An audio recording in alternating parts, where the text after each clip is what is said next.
Halo, selamat malam. Balik lagi dengan gua Om Ari Gedut. Apa kabar teman-teman semua yang sudah selesai taraweh mungkin ya?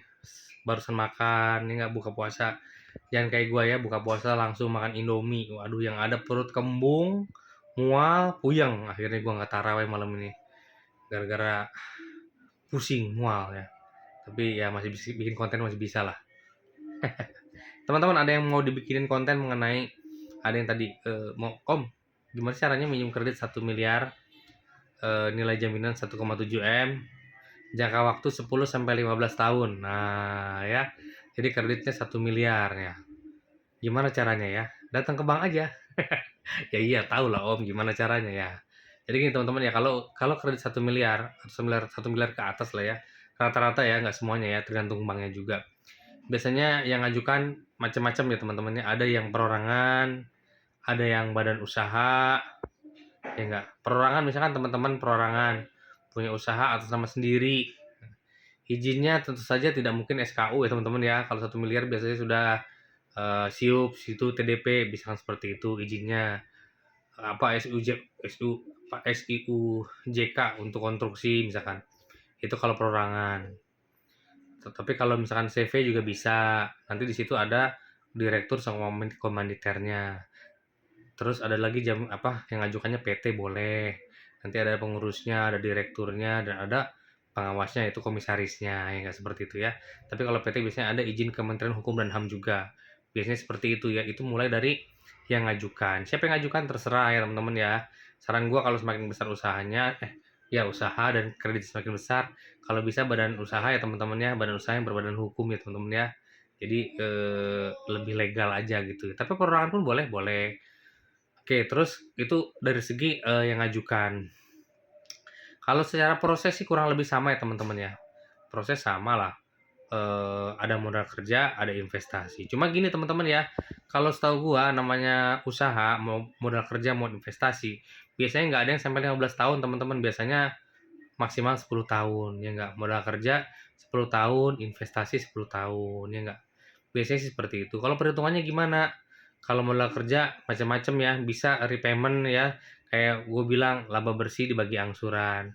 Ada juga perhitungannya pakai working capital, perputaran modal kerja dengan mengukur kas teman-teman, piutang teman-teman sama persediaan teman-teman seperti apa. Ada lagi yang menggunakan cash flow, arus kas, tergantung banknya seperti apa menghitung kredit 1 miliar tersebut. Itu untuk modal kerja. Tapi kalau investasi biasanya jelas lebih ke ini, repayment ya. Pendapatan laba bersih dibagi angsuran berapa persen. Itu kredit investasi. Dan biasanya kalau semakin besar kredit investasi, biasanya dihitungnya adalah bukan lagi kemampuan membayar lagi, tapi lebih ke studi kelayakan terhadap barang yang dibeli, ya enggak? Namanya juga kredit investasi, ya kan? Kredit investasi kan ada aset yang dibeli kan. Nah, dihitunglah studi kelayakan itu. Biasanya seperti itu untuk mengukur eh, ketahanan dia, pendapatan dari barang tersebut, dari benda tersebut terhadap angsuran seperti apa, balik pokoknya kapan, ya enggak?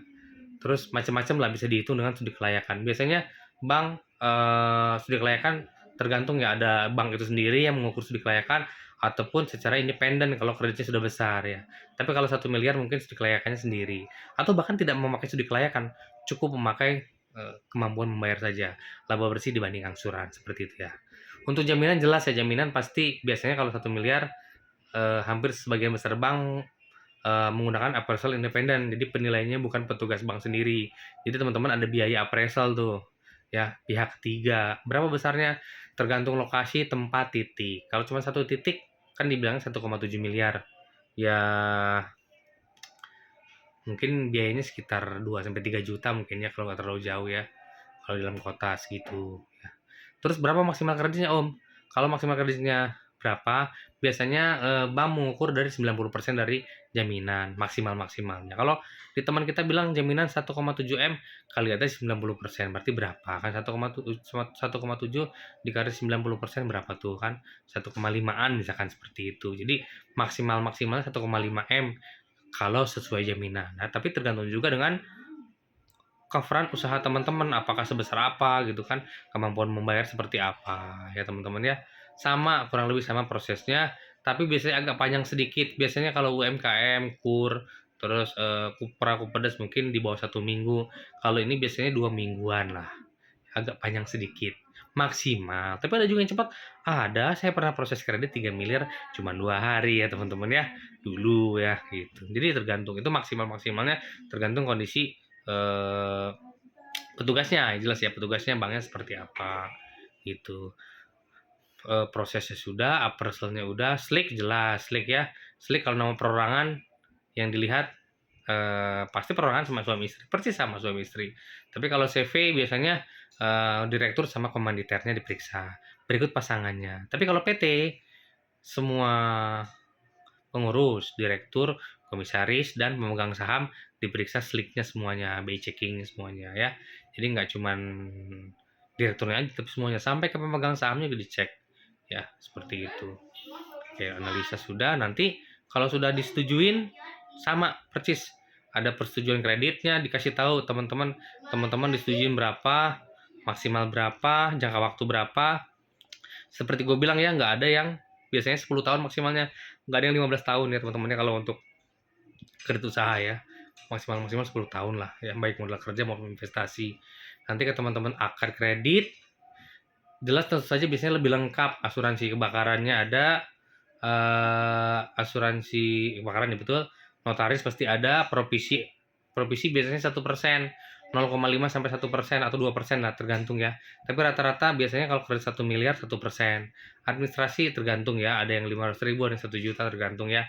Biasanya 1 juta atau 500.000 sampai 1 juta lah kalau 1 miliar seperti itu. Provisinya 0,5 sampai 2% tergantung banknya. Kemudian ada asuransi kebakaran, jaminan, jelas. Notaris berapa? Kalau 1,7 M mungkin biaya notarisnya sekitar berapa juta ya? Kalau 1,7 M.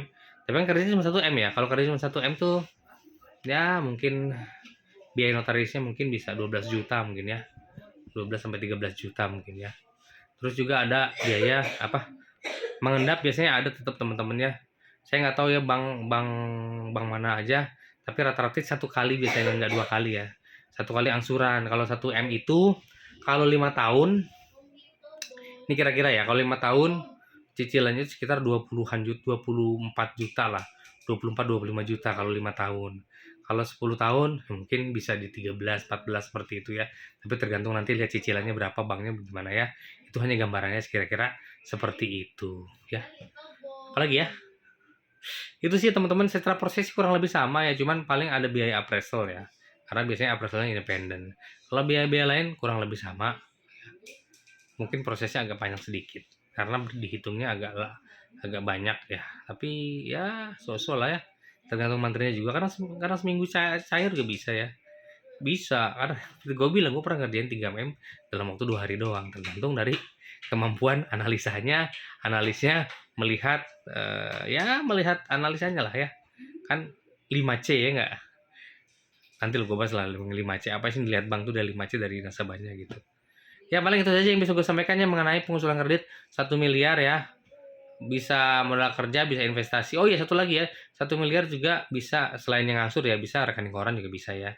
Mungkin rekening koran sering gue bahas ya, kemarin juga udah sering gue bahas, rekening koran juga bisa ya. Oke, itu saja yang bisa gue sampaikan ya. Kalau ada pertanyaan silahkan di komen ya. Terima kasih. Assalamualaikum warahmatullahi wabarakatuh. Selamat malam.